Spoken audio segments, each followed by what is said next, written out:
जय हिंद दोस्तों, welcome back to my YouTube channel DNA biology classes. मैं इसके शिक्षण सर आप लोगों को फ्री ऑफ कॉस्ट मेरे यूट्यूब चैनल के माध्यम से आप लोगों को बायोलॉजी पढ़ाया जाएगा। आज का जो सेशन है आप लोगों को बहुत इंपॉर्टेंट सेशन है और बहुत इंटरेस्टिंग टॉपिक है ये। चलिए देखते हैं। सबसे पहले हम अपना डायग्राम को जो है लाइन बाय लाइन समझ लेते हैं। चलिए देखिए, आज को जो सेशन है हम लोगों का फॉर्मेशन ऑफ स्पर्म। स्पर्म कैसे बनता है। फर्स्ट क्वेश्चन देखिए, फॉर्मेशन ऑफ स्पर्म मतलब स्पर्म कैसे बनता है। चलिए देखिए, सबसे पहले हम स्क्रोटम स्क्रोटम को जान लेते हैं। यह एक सैक लेग स्ट्रक्चर है, सैक या पहुंच लेग स्ट्रक्चर है, जो स्पर्म बनने के दौरान वो टेस्टिस को क्या होता है, टेम्परेचर को मेंटेन करके रखता है। जब स्पर्म जो बनता है तो टेस्टिस के अंदर स्क्रोटम रहता है और वो टेम्परेचर को मेंटेन करके रखता है। राइट। अब देखिए यहाँ पे टेस्टिस है, और टेस्टिस क्या है। टेस्टिस एक प्राइमरी सेक्स ऑर्गन है। टेस्टिस एक प्राइमरी सेक्स ऑर्गन है जिसमें स्पर्म बनता है।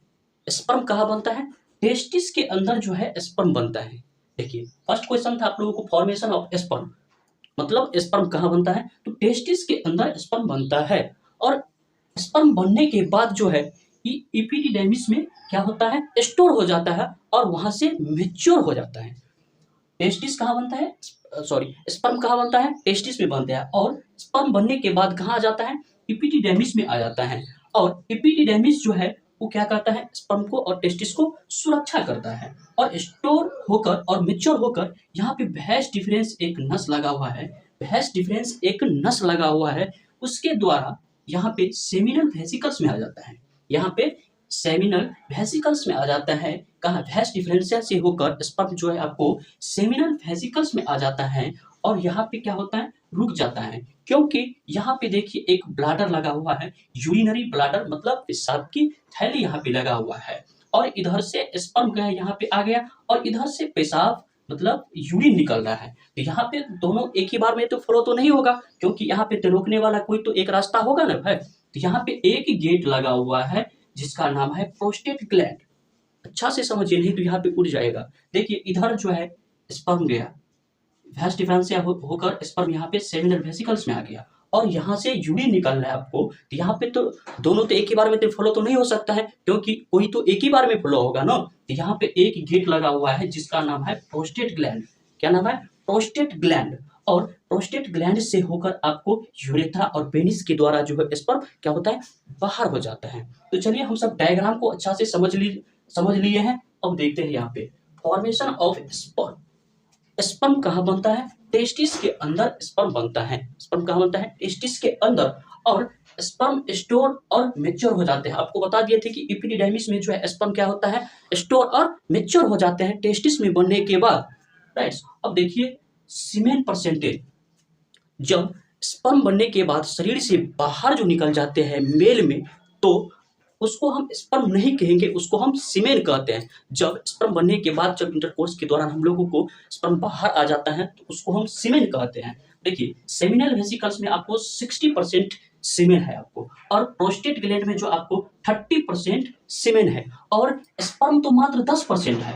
प्रोस्टेट ग्लैंड में जो है सीमेन 30% और सेमिनल वेसिकल्स में 60%। और स्पर्म जो है जो टेस्टिस में बना है उसका परसेंटेज जो है मात्र 10% है। तो आप कैलकुलेशन कर सकते हैं, आप जोड़ सकते हैं कि 60 30 90 10 100% हो गया आपको। अब देखिए स्पर्म जो फॉर्मेशन, स्पर्म का फॉर्मेशन टाइम पीरियड मतलब जो है शुक्राणु का बनने का टाइम देख लीजिए यहाँ पे एट द पुबर्टी एज, जो 13 से 1113 ईयर्स में होता है। राइट। स्पर्म कितने ईयर्स में बनते हैं, 1113 ईयर्स में बनते हैं, जब हम सब पोवर्टी के एज में आ जाते हैं तब। अब कैसे पता चलेगा कि हम सब पोवर्टी के एज में आ गए हैं, तो हमारे फेस पे जो है दाढ़ी मूछ आ जाना, वॉइस में चेंजिंग आ जाना, तो ये सेकेंडरी सेक्सुअल कैरेक्टर्स का ये दूसरा लक्षण है, जिसको हम सब पुबर्टी एज कहते हैं। राइट। अब देखिए इजाकुलेशन ऑफ स्पर्म। स्पर्म का इजाकुलेशन जो है, अब जब हम सब इंटरकोर्स के दौरान जब हम सब सेक्स करते हैं तो 3.5 ml स्पर्म जो है मेल बॉडी से बाहर आ जाता है। राइट। जिस मेल में 3.5 ml से स्पर्म कम बनेगा तो वो बच्चा पैदा करने में असमर्थ रह जाएगा। राइट।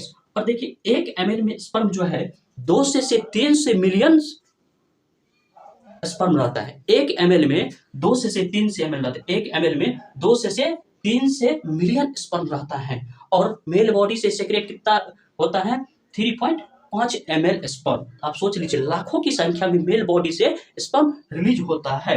अब देखिए कुछ इंपॉर्टेंट हार्मोन है जो स्पर्म को बनाने में मदद करता है। देख लीजिए यहाँ पे टेस्टोस्टेरोन हार्मोन मेन भूमिका जो है आपको टेस्टोस्टेरोन हार्मोन जो है वो टेस्टिस में रहता है और स्पर्म बनाने में बहुत मुख्य रूप है इसका।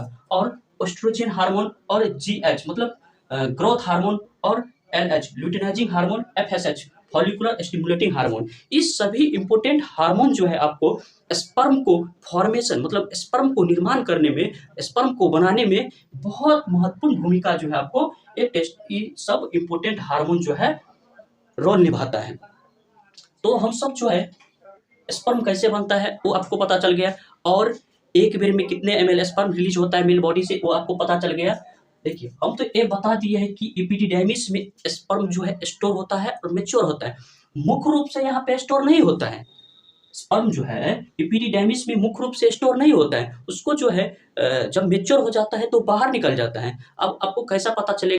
तो 1113 एड्स के बाद जो है हम लोगों का जो स्पर्म रिलीज होने लगता है, यूरिन के द्वारा हो चाहे नाइट फ्लो के द्वारा हो, 11 से 13 एड्स में जो है आप लोगों का जो है क्या होता है स्पर्म रिलीज होने लगता है, राइट। और एक मेस्टुर्बेशन के द्वारा भी आप लोगों जो है स्पर्म को रिलीज कर सकते हैं, वो मेल एवं फीमेल दोनों में मेस्टुर्बेशन होता है। अब बोलिएगा कि मेस्टुर्बेशन किसे कहते हैं? बिना सेक्स के सेक्स का फीलिंग लेना मेस्टुर्बेशन कहलाता है।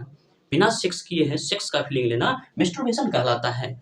और मेस्टुर्बेशन के दौरान एक बहुत डेंजरस डिजीज है, जब कोई मेस्टुर्बेशन करता है तो स्पर्म उसका जब रिलीज होने लगता है तो वो रोक लेता है तो यहाँ पे प्रोस्टेट ग्लैंड जो है आपको फटने का बहुत ज़्यादा चांस है। तो आपको जब प्रोस्टेट ग्लैंड जब फट जाएगा तो आपको प्रोस्टेट कैंसर का रूप ले लेगा भाई।